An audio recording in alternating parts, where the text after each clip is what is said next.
नमस्कार। कहानी संग्रह में हमारे सभी दर्शकों का हार्दिक स्वागत है। दर्शकों, आज हम आपको भाग्य चमकाने वाली राई और दामोदर भगवान श्री कृष्ण की चमत्कारी कथा सुनाएंगे। इस कथा को सुनने और सुनाने से मनुष्य की सभी मनोकामनाओं की पूर्ति होती है और परिवार में सुख समृद्धि का वास होता है। यह कल्याणकारी कथा हम आपको सुनाएं, इससे पहले अगर आपने हमारे चैनल को सब्सक्राइब नहीं किया तो प्लीज जल्दी से सब्सक्राइब कर लीजिए। दर्शकों, एक गांव में गरीब माँ और बेटी रहती थी। बेटी बहुत ही सुशील और संस्कारी तथा भगवान श्री कृष्ण की परम भक्त थी। उसकी माँ प्यार से उसे राई कहकर पुकारती थी। एक दिन भगवान श्री कृष्ण भेष बदलकर डासरिया बेचने के लिए आए और वह उसी के घर के सामने डासरिया बेचने के लिए जोर जोर से आवाज लगाने लगे। उसकी आवाज को सुनकर राई अपनी माँ से बोली, माँ मुझे भी डासरिया लेनी है।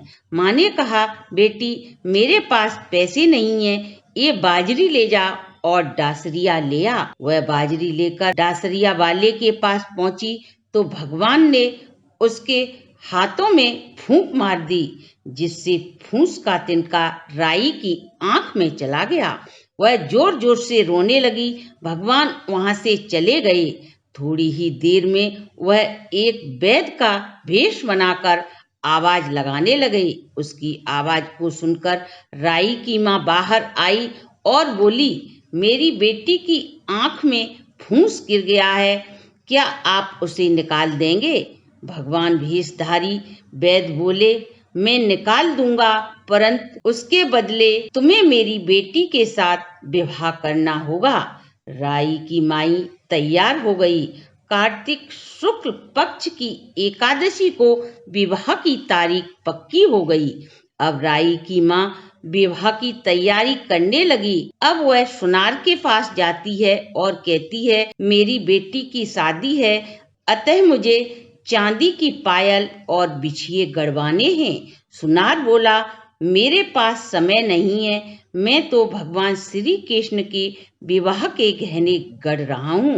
राई की माँ लौट आती है। अब राई की माँ हलवाई और बनिए के पास गई तो वहां भी उसे वही उत्तर मिला। वह निराश होकर अपने घर लौट आई।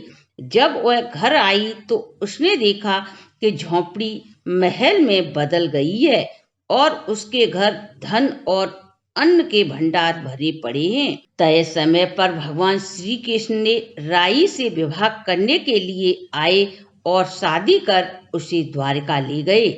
जब राई द्वारका में भगवान श्री कृष्ण के साथ रहने लगी, अब तो भगवान श्री कृष्ण राही के महल में ही सारा समय व्यतीत करते।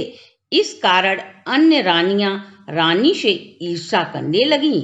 श्रावण का महीना आया और राई अपने मायके आ गई। तो भगवान ने सोचा, मुझे राई के मायके तीज भेजनी चाहिए। भगवान ने 5 जरी के पेश और 5 सोने के पैजेब बांधे और हंसों को बुलाकर कहा, इसे राई के मायके दे आओ। हंस तीज लेकर जब राई के मायके चलने लगे तो यह बात रुक्मिणी को पता चली, तो उन्होंने हंसों को अपने महल में बुलाया। इतनी दूर जा रहे हो, पहले मोती चुंग लो। हंस मोती चुंगने लगे तो राधा रुक्मन ने सारे बेस की जगह फटे पुराने कपड़े और पचैतों की जगह 5 कांटे रख दिए। जब हंस सामान लेकर उसके मायके पहुंचे तो राई बहुत ही खुश हुई। भगवान ने उसके मायके की समृद्धि के लिए तीज भेजी है। जैसे ही उसने सामान को खोला तो 5 कांटे राही की 5 उंगलियों में चिप गए। राई उदास हो गई और सोचने लगी, भगवान ने मेरे साथ ऐसा क्यों किया? आखिर मुझसे ऐसी क्या भूल हो गई? श्रावण का महीना खत्म हुआ। भगवान राई को लेने उसके पियर आए, पर राई भगवान से न बोली, इधर उधर पास में ही घूमती रही। भगवान ने सोचा, पता नहीं राई क्यों मुझसे रुष्ट है। भगवान ने राई से बहुत पूछने की कोशिश की, परंतु राई चुप ही रही। उसने भगवान को कुछ नहीं बताया। इतना होने पर भी राई भगवान को अपने महल में ही अपने हाथों से खाना बनाकर जिमाती थी और वह भगवान के भोजन में दही अवश्य देती थी। एक दिन भगवान बिल्ली बनकर सारा दही खा गए। जब राई को भगवान के सामने भोजन परोसने के लिए दही नहीं मिला तो वह सोचने लगी, अब मुझे क्या करना चाहिए। भगवान गुजरी का रूप बनाकर उसके पास आए और आवाज लगाने लगे। राई दही लेने के लिए महल से बाहर आई। राई को उदास देखकर गुजरी भेषधारी भगवान कृष्ण बोले, क्या कारण है बहन, बड़ी उदास दिख रही हो।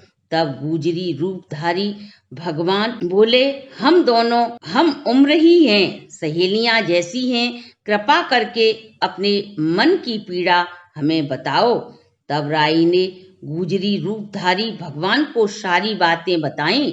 उसकी बात को सुनकर भगवान अपने प्राकृतिक रूप में आ गए और राई से बोले, मैंने तो जरी के बेस और सोने के पचैते भेजे थे।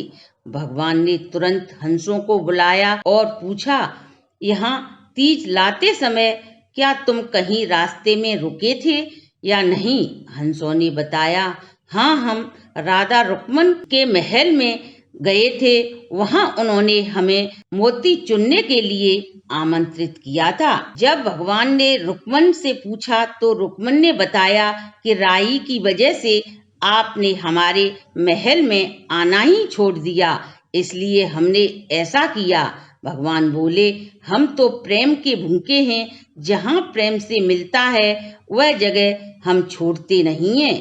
तब भगवान बोले, कार्तिक का महीना राई को दूंगा और 5 दिन पंच तीर्थी राधा रुक्मन को दूंगा, 11 दिन सत्यभामा को दूंगा। इस प्रकार भगवान ने सबको मान दिया। हे भगवान, जैसे राई दामोदर जी को मान दिया, राधा रुक्मन को दिया, वैसा ही कहानी सुनने वाले और कहने वाले को देना। दर्शकों, कैसी लगी हमारी वीडियो कमेंट करके जरूर बताएं।